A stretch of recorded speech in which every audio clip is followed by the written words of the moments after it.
वेतन न मिलने पर 179 शिक्षक कर्मचारियों का भूख हड़ताल जारी। एक ही हालत गंभीर। बलिया में जिला विद्यालय निरीक्षक DIOS देवेंद्र कुमार गुप्ता के कार्यालय के बाहर 17 दिसंबर से शुरू हुआ धरना 23 दिसंबर को भूख हड़ताल में बदल गया। इस प्रदर्शन में 179 शिक्षक और कर्मचारी शामिल हैं, जिन्हें पिछले 6 महीनों से वेतन नहीं मिला है।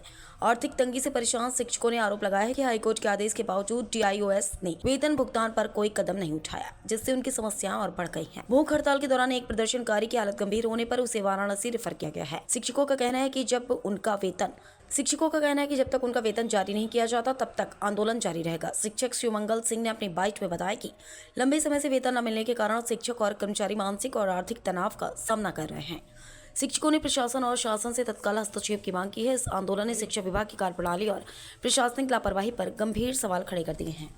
अपनी बात शुरू करने के पहले मैं भगवती का स्मरण करूंगा। या देवी सर्वभूतेषु मातृरूपेण संस्था नमस्तस्यै नमस्तस्यै नमस्तस्यै नमो नमः। या देवी सर्वभूतेषु शांति रूपेण संस्था नमस्तस्यै नमस्तस्यै नमस्तस्यै नमो नमः। भगवती को प्रणाम। आगे बात कीजिए। आज किस तरह का कार्यक्रम में है कि जिला विद्यालय कार्यालय बलिया पर तृतीय और चतुर्थ श्रेणी और कुछ शिक्षकों का वेतन के मांग को लेकर धरना कार्यक्रम चल रहा है। उस धरना कार्यक्रम के समर्थन में प्रधानाचार्य परिषद बलिया आज यहाँ पर आया है। इस धरना का हम लोग समर्थन करते हैं। ये धरना प्रदर्शन कब से चल रहा है? ये तो ये बताएंगे 13 दिन से चल रहा है। 17 तारीख से धरना चल रहा है। क्या मांग है आपकी? इन लोगों का वेतन ब्याज साहब नहीं दे रहे हैं हाईकोर्ट के आदेश के बावजूद। 6 महीने से बाकी है। क्यों नहीं दे रहे हैं? वजह क्या है? ये वजह तो मामला हाईकोर्ट में है। ये हाईकोर्ट के जज से आप पूछिए, जिसने ऑर्डर दिया है कि तत्काल वेतन भुगतान दिया जाए और इनके कार्य में कोई इंटरफियर नहीं किया जाए। DI साहब कानून नहीं मान रहे हैं। ये बात ये तो DI बताएंगे, हमारा विषय नहीं है। हम आए हैं इस आदेश को लेकर के आपके सामने पढ़ दे रहा हूँ। हाईकोर्ट का ऑर्डर सुन लीजिए। In the mean while until further orders, the effect and operation of the order dated 27/8/24 as well as 9/9/24 passed by District Inspector of School District Balia shall remain state. Petitioner shall be permitted to continue as class 3rd employees and shall be paid salary. The finance and account officer is accordingly direct not to interfere in the matter of amendment of the petitioner and any further without leave of the court and clear the salary bill. ये आदेश है। 179 लोगों का आदेश है। इस आदेश को नहीं मान रहे। अगर ये शिवमंगल सिंह रामकर इंटर कॉलेज भीलपुरा, क्या मामला है? अभी आप लोग मामला तो कई दिनों से चल रहा है। लगभग 17 तारीख से अनशन चला 1 सप्ताह, उसके बाद 23 तारीख से भूख हड़ताल चल रहा है। 5 सदस्य प्रत्येक कार्य दिवस पे बैठते हैं 24 घंटे के लिए और नेक्स्ट डे नए सदस्य भूख हड़ताल पे आ जाते हैं।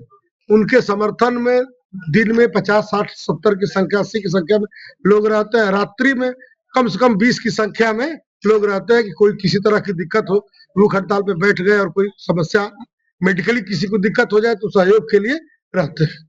क्या मुख्य मांग क्या है? सर महोदय, मुख्य तो वेतन भुगतान ही है। जैसा कि परिषद के आदरणीय अध्यक्ष जी ने, परिषद के सम्मानित सदस्य लोगों ने, अध्यक्ष जी ने तो ऑर्डर पढ़ के सुना दिया और इस ऑर्डर को उनको पढ़ते सुनाते देखते थक चुके हैं हम लोग। तब जाके अनशन की बात हुई और उसके बाद भूख हड़ताल की बात हुई। आखिर ये क्यों नहीं मान रहे? वजह क्या है? अब हम तो ये कहेंगे कि कानून से देश चलता है। कानून संविधान की धाराओं के में निहित है। अगर ये अपने को उससे ऊपर मानते हैं तो इसमें हम कुछ कहने के लिए बाध्य नहीं है। हाँ, अगर ये कानून का पालन नहीं करते हैं तो उसके आगे जो रास्ता कानून दिखाएगा उसका अनुपालन हम लोग करेंगे। कर्मचारियों का वेतन बाधित है।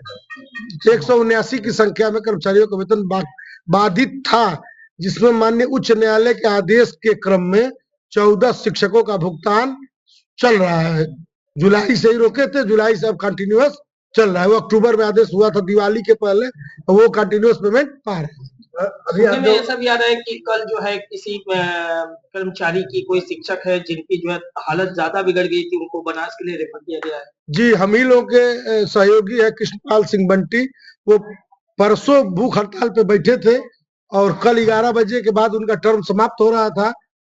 अभी यहाँ बैठे ही थे, बातचीत चल रही थी, आपस में लोगों को सहेजा जा रहा था। तब तक DIS महोदय की गाड़ी आ गई और वो अंदर गए और कुछ और शिक्षक नेता भी थे जो पूर्व में बैठे थे। अब जैसा कि बता रहे कि लोग डीआईएस महोदय ने क्या कहा उनसे, अध्यक्ष जी को भी बताए होंगे, अन्य सबको, मतलब न्यूज भी उसकी चल रही है।